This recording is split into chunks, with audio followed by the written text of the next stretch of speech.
Arsenio H. Lacson, a good man to remember. Our memory of him flickers as we piece together fragments of dim memory. We realize that in today's frenzied world, the man behind these dark glasses is a good man to remember. A rare government official and courageous leader of men. We are making headway and shall make headway steadfastly and progressively in constructive and creative fields, in keeping with our pledge to give the people of the city of Manila the best city administration they have ever had. Thus, we are moving surely and confidently toward that long-awaited day when Manila shall truly be the pearl of the Orient. Complex? Yes, but one who served with integrity, competence, and devotion, and thus was loved by the people. A leader who would have brought this nation to real greatness. A man who was a legend in his own time. Arsenio Hilario Lacson. Arsenio was born in the small town of Talisa in Negros Occidental on the 26th of December in 1913. As a young boy, his leadership qualities were already evident. It was in school where he earned the moniker Arsenic, probably because of his boldness of action and acerbic tongue. As a student, he was the complete athlete, excelling in boxing, soccer, baseball, basketball, and even track and field. He was captain of the 1930 undefeated Ateneo football team. He was a member of the all-Filipino football team that dominated Asia in his time. He himself had played in championship teams. He was internationally known. But he coached the team in 1941, and on December the 7th, the Ateneo won the NCAA championship from LaSalle. Imagine that, because LaSalle was supposed to be far and away the best football college in the country. Ateneo was supposed to dominate basketball, but LaSalle football. And that team that he coached was undefeated, untied, unscored upon. Imagine that. From the Ateneo, Arsenio moved to the University of Santo Tomas to earn a law degree. In the same class was the university's best debater, the young Diosdado Macapagal. It is perhaps significant to note that when he passed the bar exams, he scored a high mark of 97% in criminal law. Having passed the bar exams, Arsenio, however, did not become a practicing lawyer, but instead turned to sports writing for a weekly paper called The Commonweal. He was a magnificent writer. See, my business is media, and in the Philippines, we have had only one national Catholic newspaper that sold. Only one in all its history. And that was the Commonweal. And that sold because of Arsenio. He was the best sports writer there ever was. When I was a kid, I used to read would you believe, the Catholic newspaper. The Catholic weekly was called The Commonweal. And I would read it only for one thing, the column on the back page of Arsenio Lacson about sports. It was called In This Corner. This was the name which he later gave to his radio broadcast. Father Reuter still remembers one special piece. But we had a fighter here called Roper, and he was fighting Filipino, and everybody knew that the fight was fixed, of course. But Lacson was deadly. He said Roper's age. He said if he had a birthday and you put the proper number of candles on that cake, it would make a smoke screen for the 7th Fleet. That's what he said. Then when he described the fight, he said Roper from the beginning was trying with all his heart to hit the glove of Fernandez with his chin, but he couldn't quite do it. So he began to be distressed that he might not ever be able to do it. But finally he did it. He hit the glove of Fernandez with his chin, and then he lay down. Renowned American journalist Bob Crusading was said to have once commented that had Arsenio Lacson pursued a career in sports writing, he would have been a syndicated sports columnist of the first order. One admirer is Teddy Benigno, then an aspiring young sports writer himself. So he was that colorful, and those who lived during the time that he was alive and had the opportunity to be near him, him as a friend, and not only as a friend but as a colleague, we really put him on a pedestal. But before long, Arsenio made a career change when he became a full-fledged newspaperman and radio commentator, turning his column in the Scorner into a hard-hitting, crusading commentary on national events. I warned that the people play with fire at the risk of national disaster when they seek to escape from insoluble economic difficulties by the deliberate persecution of minorities. I said that the search for scapegoats in a national crisis was a method adopted by Hitler and his stormtroopers and gauleiteers, copied by other sawdust dictators and improved upon by the Soviets under the guise of a militant and bellicose nationalism. He made a name for himself as a fearless and uncompromising crusader for his relentless exposés on official wrongdoing. He had assumed the role of the national conscience, railing against the iniquity and the fraud being committed against the people, lambasting the administration regardless of party over misgovernment and betrayal of public trust. He was fighting so many giants. He was fighting Quirino, he was fighting Garcia afterwards, and the words he used were so colorful, they were so beautifully aggressive, they were so full of allegory and so full of metaphor, and so insulting, no? That poor President Garcia called him once and pleaded kay Lacson, "Huwag mo na ako insulto." Huwag mo na ako, maawa ka naman kung ganyan. One time, Garcia asked for a secret meeting with Arsenio in Forbes Park. So Arsenio met him in Forbes Park. He says, "You know, Arsenio," sabi ni President Garcia, "you can attack me, you can call me corrupt, you can call me this and call me that, but don't make fun of me, I'm the president." He says, "Ang sakit naman, you ridicule me." And then he says, "Well, if you're not ridiculous, I won't ridicule you." That's the way Arsenio answered him. The one thing about Tito Arsenio was that he was very frank and straight to the point. No? He would not hesitate to say what he believed in, regardless of what people would think about it. He didn't care about the votes. No? As far as he was concerned, if he felt something was right, he would say it without any hesitation. No?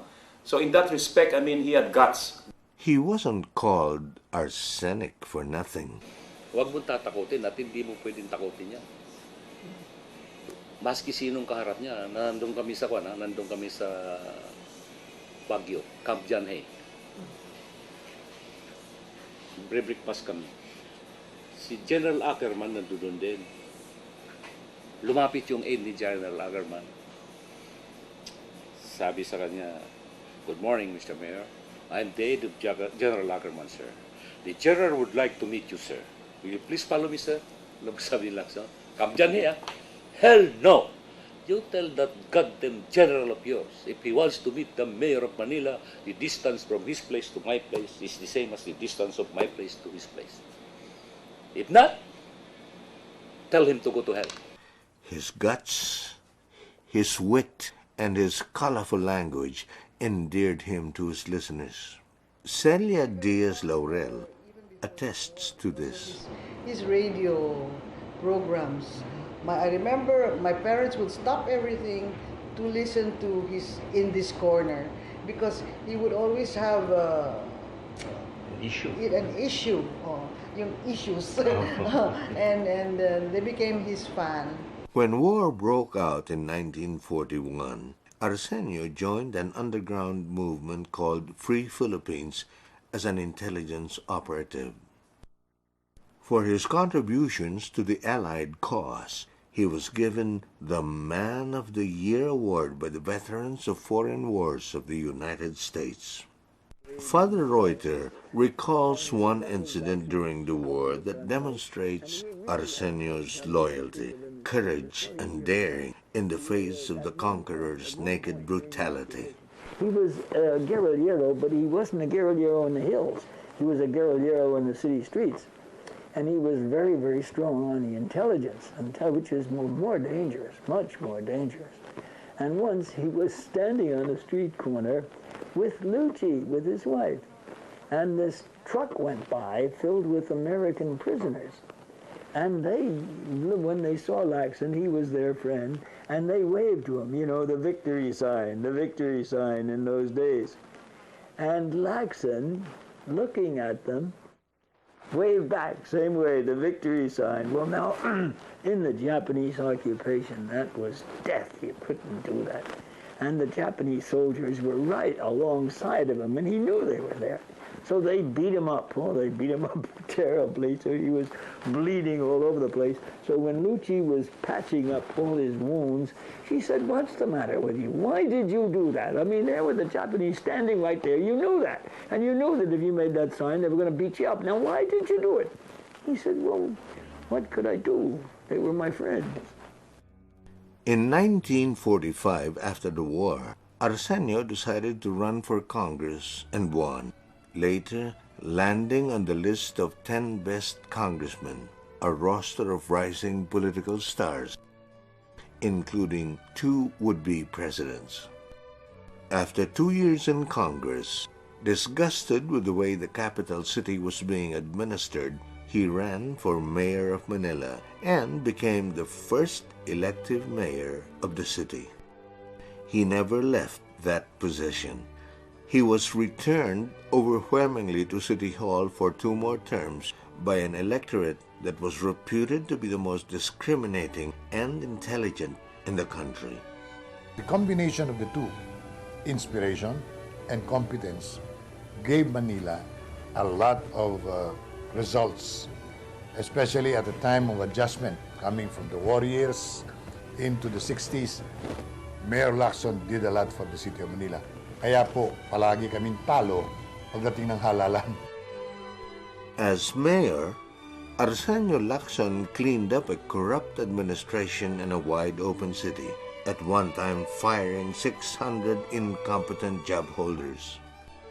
He exemplified what the Filipino is now looking for. And what the Filipino is now looking for is honesty, integrity, the capability to call a spade, and if necessary, to engage in wholesale arrests of criminals. Lacson would have done that. Have you ever seen anyone who brought their wives together and said, "Come on, let's I'm going to have a raid tonight. I might be killed and there will be a gunfight there. You come with me." A hands-on city executive, night after night, he patrolled Manila in a black police car and then returned to his room in a hotel which served as his alternate office, where he listened to complaints and requests of his constituents. He not only rid City Hall of much graft and corruption, Lacson wiped out the city's monumental debts. His fiscal policy was as tough as he was. Alam mo naman nga, nababasa mo, puro graft and corruption, puro dishonesty. Lalo na mga in all branches of government, nakikita mo sa dyan, corruption. Kung buhay si Lacson, hindi pwede yun. Hindi pwede yun. Under his term, the city of Manila accumulated surpluses. At one time, the city had a bigger cash balance in the banks than the national government. And not only did he balance the budget on his second term, in his third term, he was registering a surplus for Manila of 4.3 million pesos a year. See, the national budget could not be balanced, but in 2 years, Arsenio Lacson balanced the budget of the city of Manila. Not only balanced, but created the surplus annually of more than 4 million pesos. Now, what mayor has ever done that? Ever since.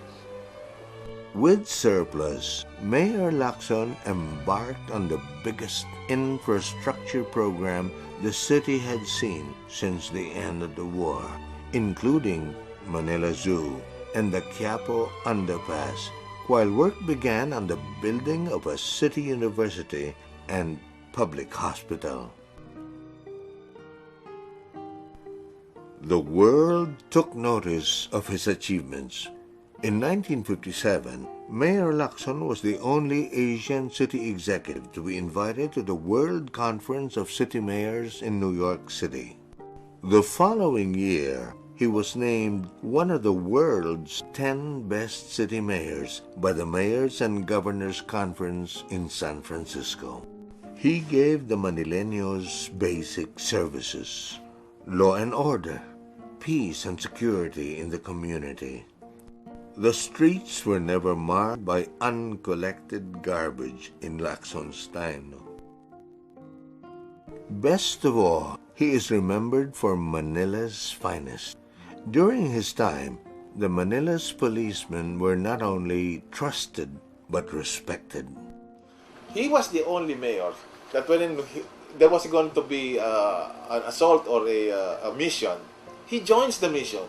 He's not the type of a leader wherein you go to the camera and then all the parade behind him and wherein the other members are. He is the one that we hear. In fact, if there were televisions during that time, that could have been very good shots. Mayor Lacson made many enemies, but he had one outstanding trait. He was quick to forgive and had the ability to bear no grudge against anybody. Neither friend nor foe could begrudge him the distinction of sincerity of purpose and courage of his convictions. But there is a side of Arsenio Lacson the public hardly knew about. He was an accomplished actor in college, and that's how he probably developed his talent for delivering the Shakespearean turn of the phrase when needed. Arsenio was also an avid reader of the classics, and he loved listening to operas. He was also a loving family man. Married to Lucy Santiago, he was very protective towards his 4 children, insulating them from the rough and tumble of politics. Papa, to their eyes, Arsenio was the best man there was for Lucy and the children. Well, he was not really a devoted father, you know. Here's how Because, Millie, first and foremost, he was, in the sense the that first and eldest of the foremost, 2 he was a surviving public Lacson servant. offspring, remembers her papa. Well, we were very, very proud of him. To us, he was 10 feet tall, a giant with a marshmallow heart. The family was always on the last. What I mean is, it was the country, duty, and then their family was always at the rock bottom. And I think. Although he was just the chief executive of one city, Mayor Lacson possessed a voice that rang on every national issue, and when it rang, everybody listened. In those days, in 52, the national budget was 896 million pesos. And of that, 618 million pesos was contributed by the city of Manila. In other words, Lacson would say, people say, you're just a city mayor, why are you talking about national affairs? Why is it? Why, being a city mayor, I can't express myself as a citizen of this country about what's happening in our country? And besides that, what does Manila contribute? We're a city of 2 million, and yet we contribute 70% of the national budget. That means that 70% of the salary of President Carlos P. Garcia is contributed by the City of Manila. 70% of the armed forces are paid by the City of Manila. 70% of all the police forces in this country are paid by the City of Manila. 70% of all the public works and infrastructure projects in this country are paid by the City of Manila. And why should I not have the right to speak out on national issues? It is our money, the money of Manila people that they're spending to run this country. The nation was ready to put him in charge as president when fate struck him down at the crest of a rising political career. He suddenly died on April 15, 1962, sowing widespread grief in the nation. He left Manila with a $70 million surplus in revenue, a record unsurpassed until now. Seasoned politicos of different parties concur in the view that had fate not intervened on that tragic Easter Sunday, the course of Philippine history would have been different. As one columnist put it, the country would have touched the cusp of greatness had he been alive in 1965. I think history would have taken a different course. If Senig did not die, if he had been the official candidate of the party, he would have won. And he was such a charismatic, dynamic figure. And I think, my opinion, he would have been a combination of Lee Kuan Yew, Mahathir, if he had been elected. And we would have had a different setup right now. Kaya ako'y naniniwala kung si Mayor Lacson hindi na disgrasya, siya naging Pangulo, wala tayong martial law. Tuloy-tuloy tayo sa demokrasya, tuloy-tuloy ang kaunlaran ng Pilipinas. Ngayon, palagay ko, malayong-malayo na tayo.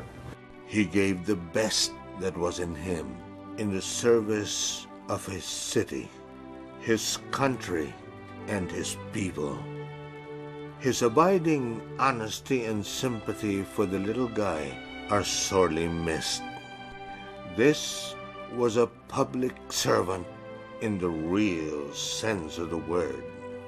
It's a pity. It's a pity because people like Arsenic, just like Ramon Magsaysay, I mean, they had to die early. They could have done a big difference for this country if they were alive.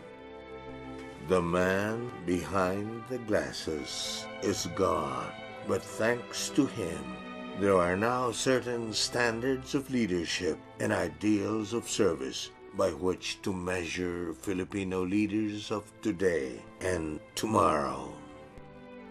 Indeed, now more than ever, he is a good man to remember.